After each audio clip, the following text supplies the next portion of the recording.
నమస్తే, welcome to red TV. నేను వంశీ. రోజు మనతో పాటు పాలకుర్తి ఎమ్మెల్యే యశస్విని రెడ్డి గారు ఉన్నారు. ఇప్పుడు నమస్కారం. మీరేమో గెలుపుతో ఒక పేరుతో మాట్లాడుతూ వెళ్తున్నారు. గెలుపు గురించి ఎక్కువగా మాట్లాడుతున్నారు. సర్వేలో చూస్తే ఒక సర్వే నిన్న రిలీజ్ అయినట్టుగా తెలుస్తుంది. ఆ సర్వేలో కాంగ్రెస్ ప్రభుత్వం చాలా వెనకబడినట్టుగా చెప్తున్నారు. సో దీని మీద స్పందన ఏంటి? ఇంకా వాళ్ళు అట్లా మాట్లాడుతూ ఉంటారు. వాళ్ళకి ఏదో వాళ్ళకి చెప్పిన కదా, దోసుకొని దాచుకున్న డబ్బంతా దేని మీద ఖర్చు పెడుతున్నారు అంటే ఎక్కువ సోషల్ మీడియా మీద, యూట్యూబ్ల మీద, ఎవరికైనా డబ్బులు ఇచ్చి వాళ్ళతో తిట్టిపించిన వీడియోలు పెట్టడం మీద. అంటే వాళ్ళది ఎట్లుందంటే ఫెయిర్నెస్ లేదు, ఏదైనా కానీ నీతిగా పోయే ఆలోచన లేదు. కాంగ్రెస్ పార్టీలో ఎవరు ఏ లీడర్ అయినా కానీ ఒక నీతిమంతంగా చేసినవి చెప్పుకుంటూ పోతున్నారు అందరు కూడా.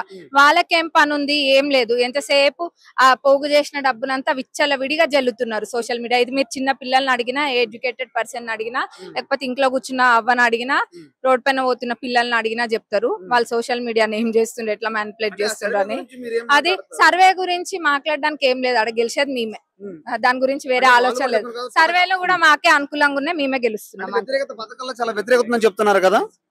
ఇంకా అన్న మాట్లాడడానికి వాళ్ళకన్నా ఉండాలి ఇంతనన్న. మేము ఏం చేస్తున్నామో చెప్తున్నాం, ఏం చేస్తున్నామో అన్ని చెప్తున్నాం. ఇప్పుడు చెప్పినా కదా, అవన్నీ నోట్ చేసుకోండి, నోట్ చేసి చెప్పండి. వాళ్ళు ఏందో డోకా కార్డ్ డీకా కార్డ్ అంటుండ్రు కదా, ఆ డోకా కార్డ్ కొట్టిస్తే హార్ట్ అటాక్ వస్తుంది వాళ్ళకి. మేము కొట్టిస్తే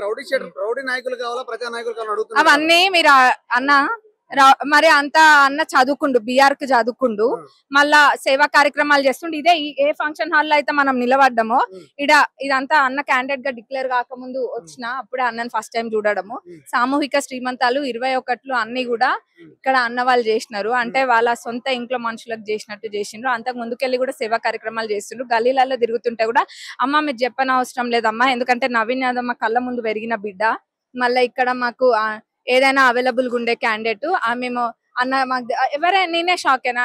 మాకు అన్న తెలుసు, మా అన్న ఏం చేసిండో తెలుసు, అన్నకు ఖచ్చితంగా వేస్తాం. ఇంకా మీరు మర్చిపోండి, మీరు బేఫికర్ ఉండండి, మీరు ఎందుకు తిరుగుతుండ్రు, బేఫికర్ ఉండండి, అన్న కోట్లు వస్తాయి అంతే. మరి వీళ్ళు అంటున్నారు కదా అన్నప్పుడు, మరి అదే శ్రీశైలం యాదవ్ గారి దగ్గరికి వీళ్ళు అప్పట్లో పార్టీ కొత్తలా పై ప్రచార రథం ఎందుకు తెచ్చుకున్నారంట, అది చెప్పిది అడగమ్మ.